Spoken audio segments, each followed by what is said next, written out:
హాజరైన మీ అందరికీ Singareni college workers union central committee తరఫున మీ అందరికి నమస్కారాలు తెలియజేస్తా ఉన్నాను. సరే, ఇప్పుడు ఈ మీటింగ్ ముఖ్య ఉద్దేశం మీకు తెలవాలి. ఎందుకంటే సోషల్ మీడియా అదేవిధంగా సింగరేణికి సంబంధించిన చాలా అంశాలు ఏఐటీసీ గెలిచిన తర్వాత కార్మిక వర్గానికి ఇచ్చిన అనేక హామీలు,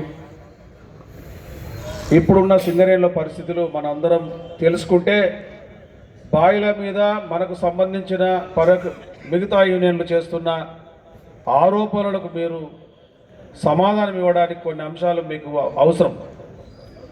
అందుకనే వాటిని మేము మాట్లాడేటప్పుడు మేము చెప్పే విషయాలను గమనిస్తే మిగతా సంఘాలు చేస్తున్న విమర్శలకు మనం తిప్పికొట్టే అవకాశం ఉంటుంది. జనరల్గా విమర్శలు అనేది ప్రెస్లో వచ్చినప్పుడు మేము ప్రెస్లో చెప్తాం, సోషల్ మీడియాలో వచ్చినప్పుడు సోషల్ మీడియా ద్వారా చెప్పాలి. బాయిల మీద మీ కార్యకర్తలు మనకు వ్యతిరేకం ఉన్న కార్యకర్తలు చెప్తున్నప్పుడు మీరు దానికి సమాధానం చెప్పాలి. అందుకనే 4 గోడల మధ్య ముఖ్యంగా మైన్స్ కమిటీ, సేఫ్టీ కమిటీలు, ఇతర కమిటీలు అన్నింటినీ ఇచ్చారా యూనియన్ దీని పట్ల కొంత అవగాహన కలిగి ఉండాలనేది మనకు ప్రధానమైన ఉద్దేశం. అందుకే ఈ మీటింగ్ ముఖ్య ఉద్దేశం. దీంట్లో పెద్దగా మీకు తెలియని విషయాలు కాదులే, కానీ కొన్ని అంశాలు మన దృష్టికి తెచ్చుకోవాలి.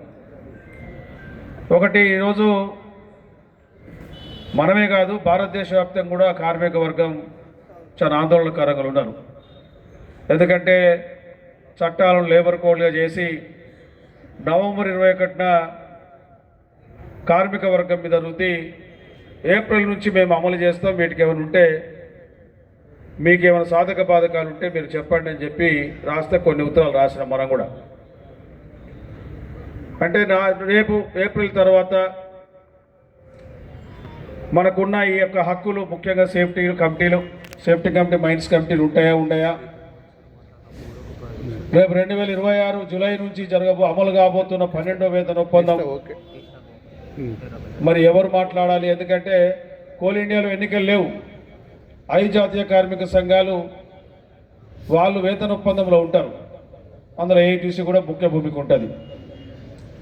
మరి అక్కడ ఎన్నికలు లేవు. రేపు ఇప్పుడు మనకున్న కోడ్లో 51% వస్తే తప్ప ఈ యొక్క వేతన ఒప్పందంలో మాట్లాడడానికి అవకాశం లేదు. ఒకవేళ 51% రాకపోతే మరి ఎవరు మాట్లాడాలి? దీంట్లో క్లారిటీ లేదు. ఇప్పుడున్న వాతావరణంలో కోల్ ఇండియా మేనేజ్మెంట్ మనం మాట్లాడుకుంటున్నాం వేతనాల ఒప్పందంలో. రేపు కోల్ ఇండియా మేనేజ్మెంట్తో మాట్లాడతామా, లేకపోతే సెంట్రల్ కమిటీనే